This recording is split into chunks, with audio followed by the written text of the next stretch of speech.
Welcome to Donna's World.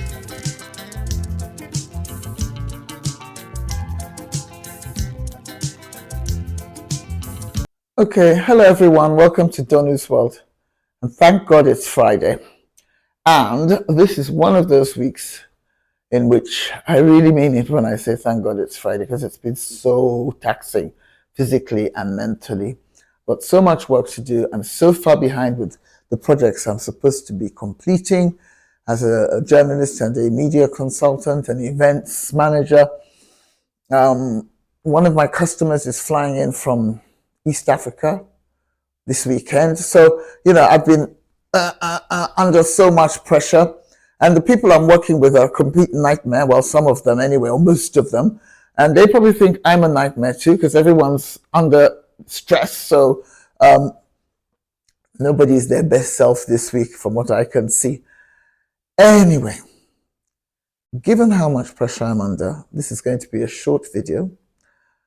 And not just because I'm exhausted and I've got so much stuff to do, but also because we've discovered that the average YouTube viewer does not watch any individual video, whether it's mine or someone else's, for more than 8 minutes. 8 minutes is the average. So that means that quite a few people will dip in, watch for 5-10 minutes and dip out. And, of course, there are people who have got more patience, more time, who are just more in tune with me than the average person out there. And they will listen for, if I talk for 15, 20, 30 minutes, they'll listen right through anyway. And I imagine that celebrities like, Beyonce, Kim Kardashian, Meghan Markle, whoever, whether you love them or hate them, would probably hold the public's attention for longer than this sort of average of 8 minutes for mere mortals like myself. But anyway, I'm going to use this 8-minute thing today to... It'll be interesting to see whether the viewership will improve, because YouTube gives us all the analytics and the numbers and the number of views you've had. It'll be interesting to see whether it makes any difference if the video is shorter than normal. So today, I want to talk about something that fascinated me. I've actually mentioned this lady before in the past, but I'll mention her again. Her name is Zainab Badawi. She's a British broadcaster of Sudanese extraction. Beautiful, accomplished, went to Cambridge University, is president of the London University School of Oriental and African Studies, and she's written a book called An African History of Africa, From the Dawn of Humanity to Independence. And I've just, I read the book last year, absolutely loved it, and I've just written an article about it for the Africa Report magazine. Excellent magazine, in case any of you want to subscribe. Full of great articles about Africa, if any of you are interested. And we also have a website. We have a website, we have a quarterly magazine. You see, that's the plug.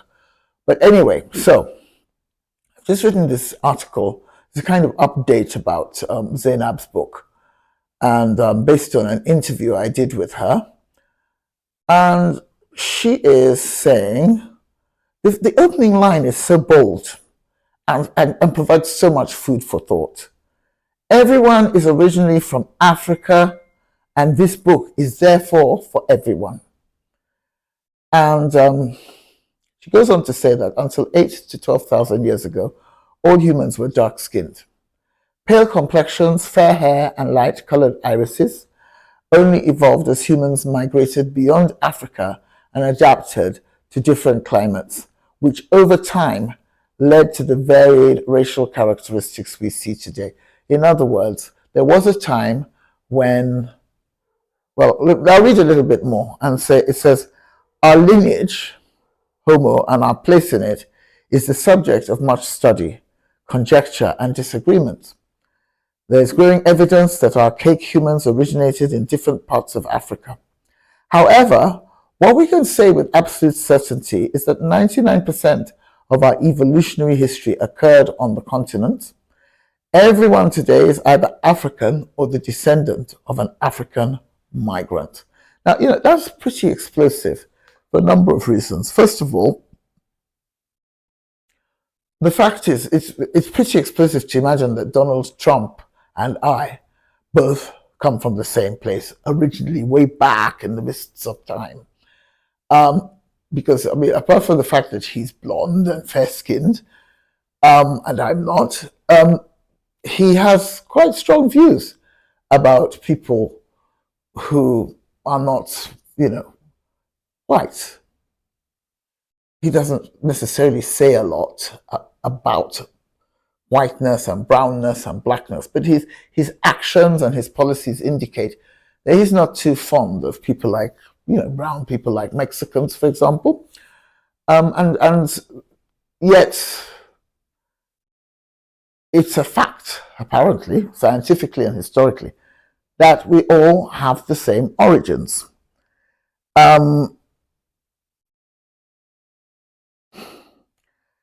I asked Zainab Badawi about the whole thing about Adam and Eve and the creationist story.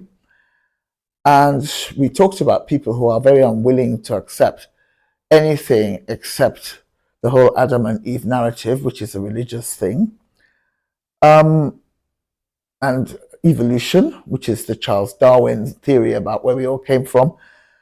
Anyway, long story short, after a couple of centuries of heated debate, political, scientific, and religious quarrels about the origins of species and races, the debate is settled. Even the Chinese, who thought that they came from a different place from everyone else, have admitted that they too originated in Africa. So I just find this fact extremely interesting because, well, it kind of makes a nonsense of racism, doesn't it? And it's not just white people who are racist. I mean, black people, brown people, they can also be very racist. I know that I remember being at the airport in Nigeria, in Abuja, recently, and I saw some people at the airport treating an Indian gentleman very nastily. So I intervened and said, what do you think you're doing? And they said something like, oh, madam, these Indian people. And I was absolutely furious because, I cannot tolerate that kind of bigotry. And meanwhile, apparently some black people who've been to India have had bad experiences. They've been discriminated against because they're not Indian. And, so the world is full of people who discriminate for racial reasons, tribal reasons. Within Nigeria, there's a lot of tribal discrimination between the different ethnic groups. So this theory that we all basically come from the same root should wipe out that kind of thinking.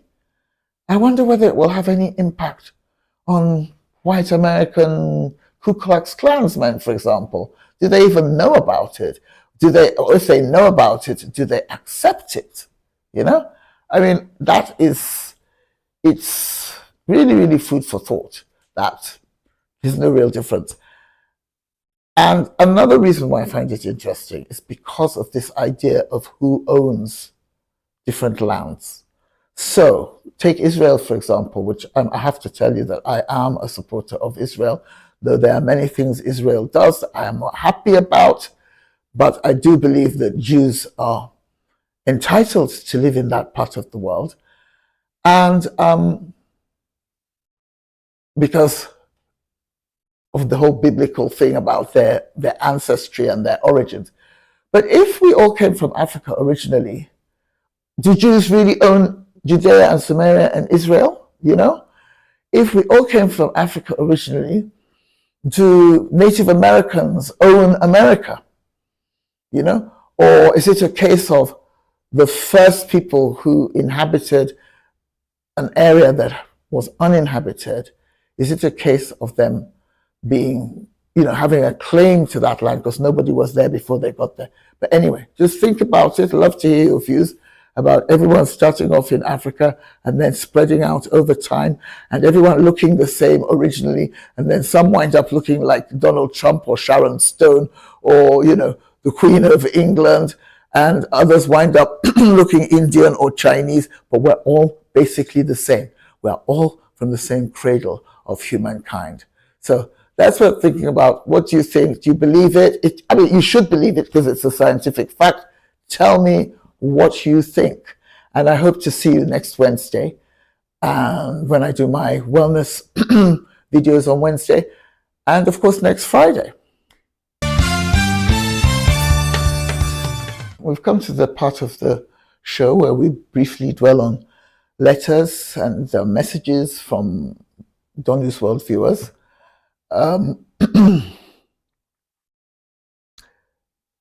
Last week, I talked about the trauma of selling my family home. And my sister, who was visiting at the time, was there with me. And she's in favor of selling and I'm not. But, you know, her view makes more sense in practical terms because nobody lives there. You know, we just have a housekeeper, a gardener, and a security guard. No one's lived there for nearly 10 years. So we had this little debate on the program.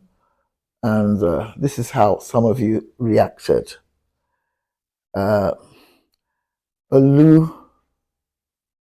Olaolu Ata, who is a Nigerian, fellow Nigerian, says, "It's a nice property with a lot of shade.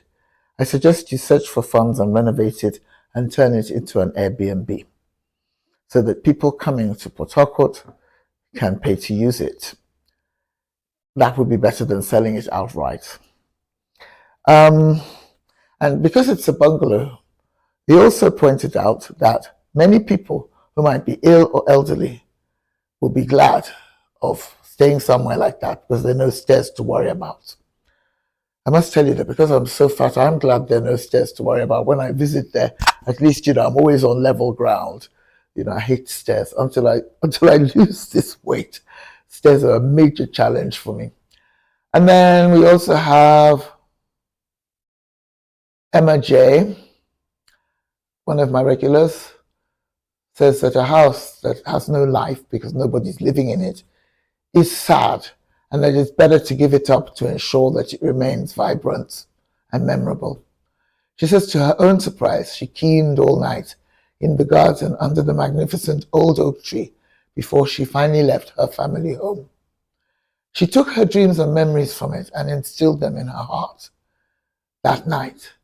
And she says, "I've never had to look back because I created new and very different rooms of my own."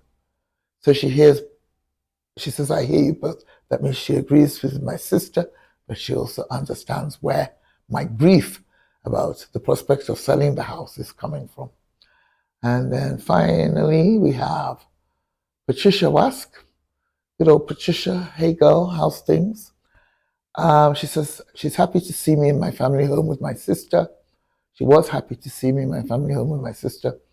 And she thinks that if I can overcome my bad memories, because I have happy childhood memories, but also bad memories because I was kidnapped from that house in 2015. Long story, which if you scroll back and listen to Donu's World, dating back to last March, I make many references to it. And there's even a special edition on the kidnapping if you want to know more. Anyway, Patricia says, I might enjoy renovating, because that was one of the things I suggested as a possibility in last week's video, is renovating the house and turning it into a thriving business, like the Airbnb that Laolu suggested. So it's like two of you on the same page.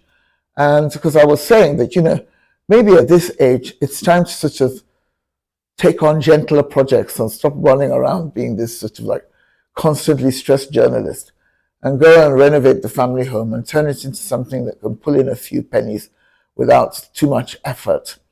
And, you know, maybe film while we're doing the renovation so I can share the challenges I face. But anyway, well, I'll let you know how that goes, whether we sell the house, we don't sell the house, whether I renovate or don't renovate. But thanks for listening anyway, and I'll see you next week.